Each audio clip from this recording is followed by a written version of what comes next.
Oh, okay. That's CSC. Well, and, okay. Anyway, we have 10 minutes. We're going to have to hold you to it and start with that. Okay. This is to help us remember that this is the daytime drop-in center. They often get confused with some other things, and I'm not even going to mention the other names so they don't get confused. What do? We provide a resource, sort of a point of entry for people who are homeless and or low, no income to access community services.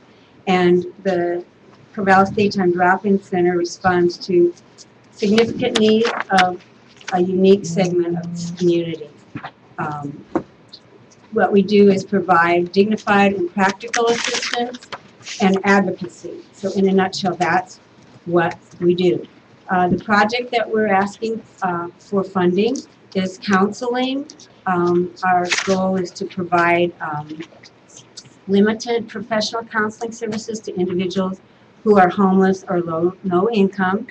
These are people who generally cannot access counseling because they don't have any insurance or any other means of spending it on that luxury. Individual requesting this service will be screened through an application process, and the program will not be solely crisis management, but would be focused on self-motivated personal growth barrier reduction therapy. Someone told me that big long word, and that's kind of the inward for the kind of approach it would be. It would target people with the motivation to change. For example, they say they're contemplative or they're ready.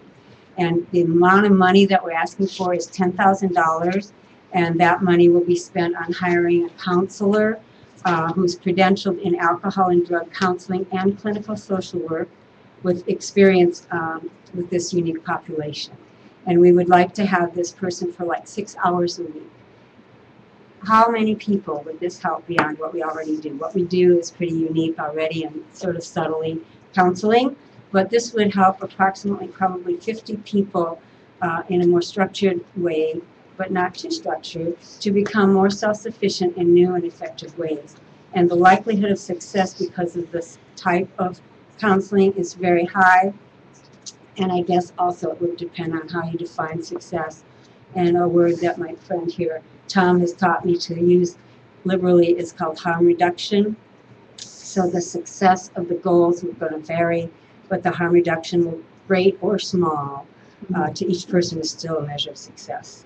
And if we got 50%, we would do as much as possible with the resources provided and continue to do the other things that we do, which are pseudo-counseling, but this would be very, very, very important to us. So I'm going to let Tom talk a little bit about why he thinks it might be important to us. Sure, thank you. And I think the part I'd like to focus on is the gap in service that isn't being met. Right now, the Daytime Drop-In Center does provide a regular, structured section in people's lives. It provides some organization, helps them organize their lives, which is really critical when they're trying to manage homelessness at this time. But what it doesn't do is provide mental health services, and we're talking about bona fide counseling services, mental health and addiction services.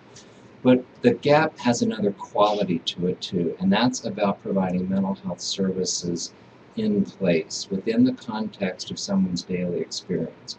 It's very different, and many of our folks will never pick up their packet and walk into a mental health office and sit there and wait for 30 minutes for their appointment and get through all the things that you have to go through.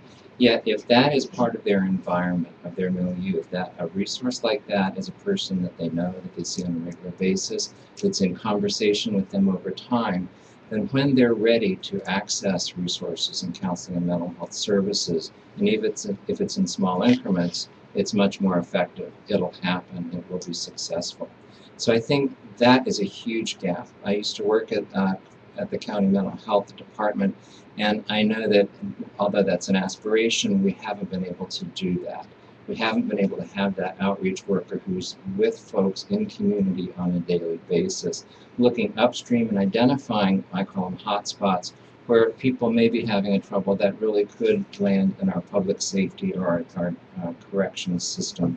Or most unfortunately, you might remember that a few years ago, a homelessly mentally ill person was shot by a police officer and died. And as I recall, he was pushing a lawnmower down the street. I mean, pretty good clues that all is not well.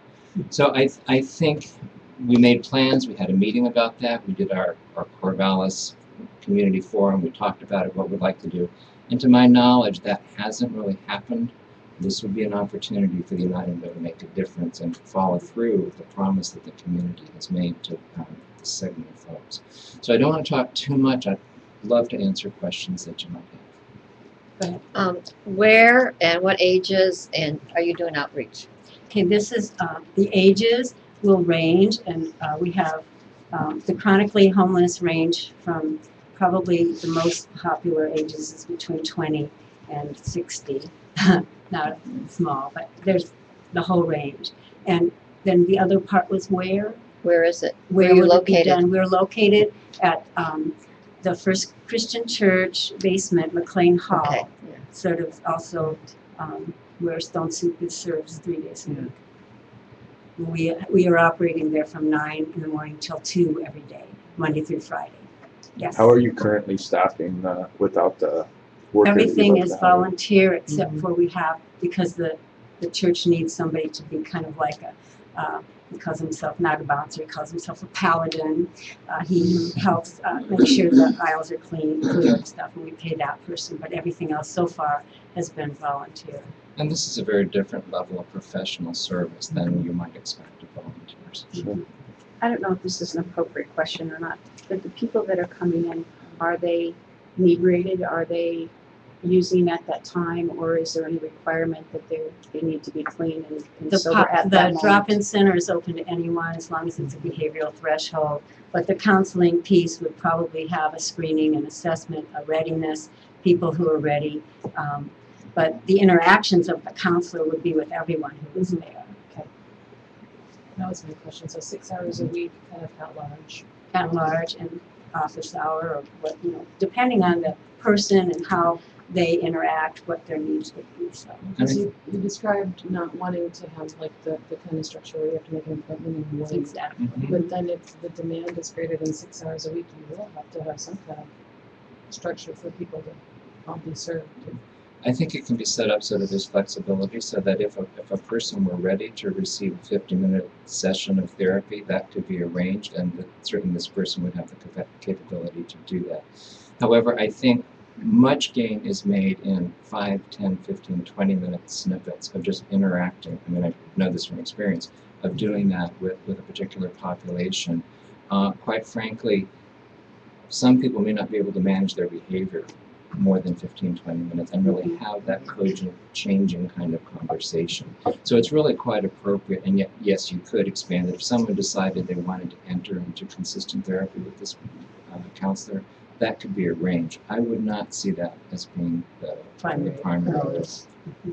Is your target population 100% chronic homelessness? Not necessarily. You We have have people who are not homeless yet, but are on the edge. Lots of people that are couch surfers or have family that they're staying with, but they're really on the edge.